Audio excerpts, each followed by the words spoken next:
Hello kizomba people, Kirsi Vansol here again, talking about kizomba in another boring talking head video. No music, no dance, just information. I was approached by somebody about the very specific way I teach the foot technique or the weight shift and stepping in kizomba and semba. I know I have some pretty odd ways of teaching this, but they're actually all based on sound science. I would love for you to get curious about fascia and foot training, because your foundation for dancing is your connection with the floor. This is something that I realized all of this more than 20 years ago, like 25 years ago, when I was training horses, how the ground connection from the foot through the body, through the fascia system, that's the key to their athletic performance. And it is the same for people. And now in the West, the dancers, you guys who are watching me, most of us have grown up with shoes on our feet all the time, sitting a lot. We have very little bodily connection from our feet to our heads and everywhere in between. So yeah, I teach this weight shift in a very specific way, and there are levels to it. Like if you've been in my classes some years ago when I gave regular classes, I would always start with some foot exercises in the beginning of the class, like 15-20 minutes of pure foot exercises to connect the little muscles and to connect the feet all the way up to our, the whole nervous system, whole body. And people started telling me after a few months of these, even if they only did it with me once a week, a few minutes each exercise, nothing very strenuous, they started reporting to me after a few months that, their knees were not aching like before, or their backs were not so achy, or if they bought new shoes, they were no longer wearing them out on one side of the heel more than the other. So the entire body was like integrating and becoming straighter. And then the way I teach the step technique, I have people like really push through the floor from the heel. And now this is something I want to explain a bit further in a minute, because this is something that we hopefully grow out of.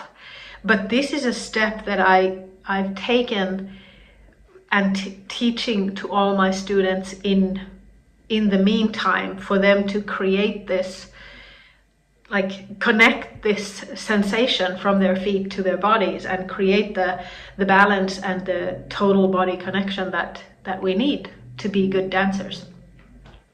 So as you probably all know, the foot lands slightly like an airplane landing like this. The front of the foot, like the ball of the foot, lands first, and then the rest of the foot comes down and the weight shifts.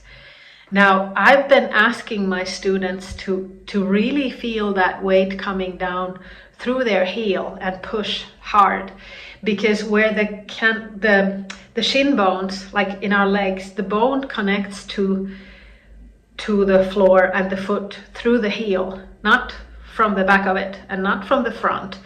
Like, why I want this to be felt so intensely is that not that we want to push with the heel forever and ever, but this is a way for you as a dancer to feel where you are actually aligned and straight.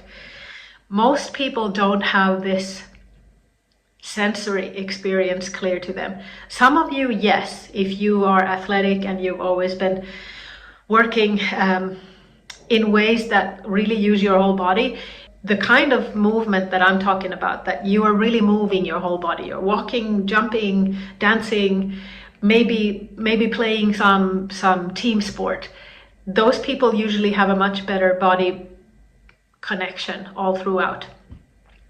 But so if you've been wondering why I insist that people land with the whole foot and push from the heel rather than from the front of the foot, is to get this connection and to get your alignment correctly. This is what the Angolans have, like 300% better than any of us here, because they are active through their whole lives much better than we are, and they oftentimes spend a lot of time barefoot as well, or in minimal shoes like little flip-flops and stuff, so that they have that proprioception and sensory perception in their feet running through the whole body. So test this. Like, go and stand against a wall so that you have your toes right next to the wall. And then now start stepping as if you're doing your dancing weight shift, standing there. And do it so that you use the front of the foot and feel what that does to you. It's going to push you up in a certain way. Test that a few times and then compare that to same position, standing there, and now you are pushing from your whole foot so that you feel the heel on the floor. And that is where the weight shift comes from. Like pushing normal step, small step, and then shifting it through the heel straight upwards. You're going to notice some massive changes in how your entire body moves. Now I'm going to reveal what people tell me, so that if you don't want to hear it before you test, pause the video here and go test and find out for yourself. Because now I'm going to tell you what people feel when they actually do this exercise. So the first thing they say, that when they are doing it from the ball of the foot, like they're kind of forward leaning, their balance is not as steady. They feel that they're more wobbly. They also feel that their connection to the wall is like up here, and they're leaning more. And the hip goes up. The hip has no other possibility but to go up, because if the foot pushes up from the ball of the foot, it is going to push that side of the hip up. There's no other way, because all the bones are pushing upward. Okay, those are the main findings that they report: balance, leaning, and the hips go up. Then when they try with the whole foot on the floor so that the weight is really being pushed from the heel, they suddenly find that, I'm much more steady. I feel the connection with the wall in a different spot of my body, and the hip on that side that is pushing doesn't come up. It only comes to neutral. So they move neutral and down. The hips go like this. They don't go like this at all. They're from neutral and down, neutral and down.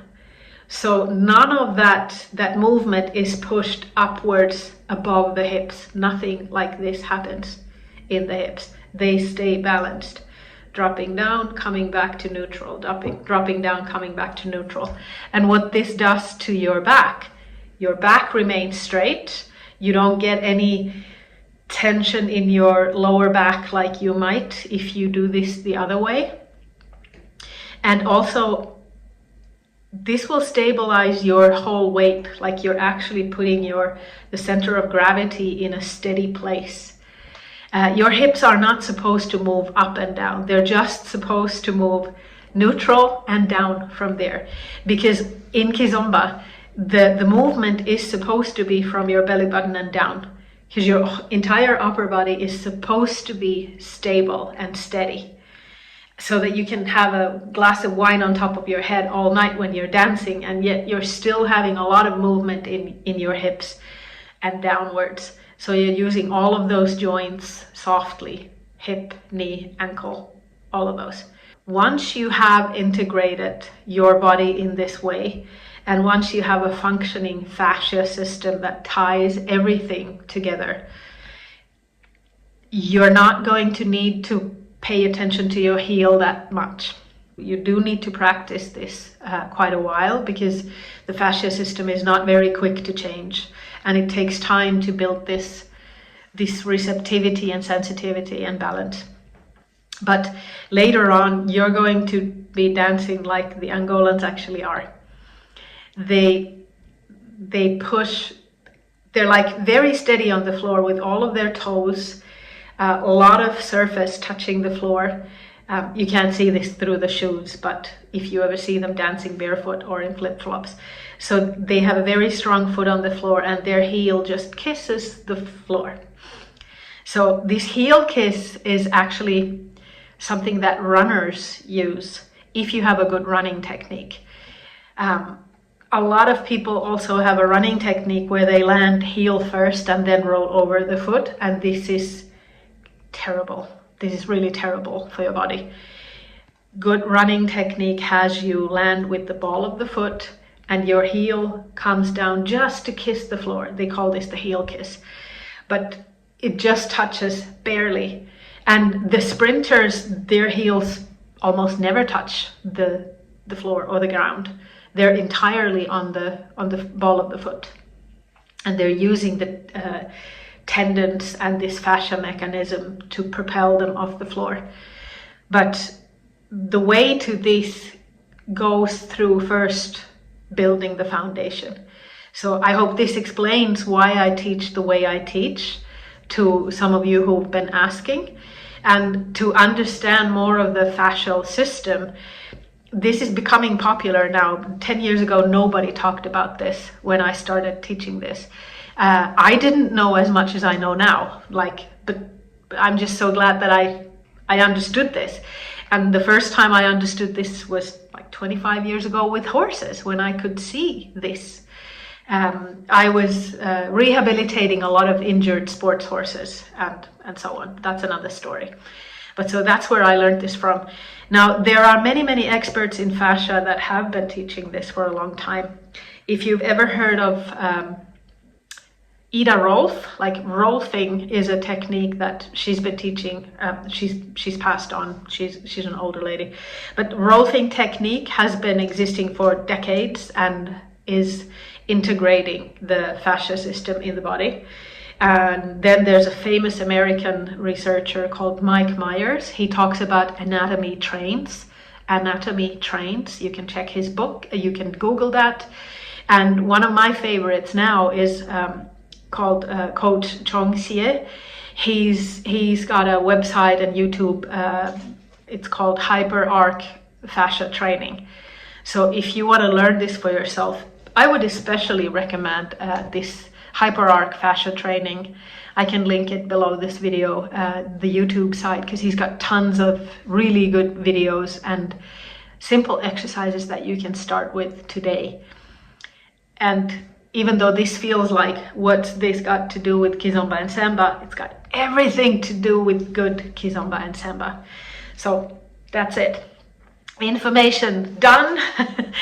And in the next video, I'll give you some actual dance technique that you can apply directly to your couple dancing. I promise, not only this info jumble. Okay, over and out. See you next time.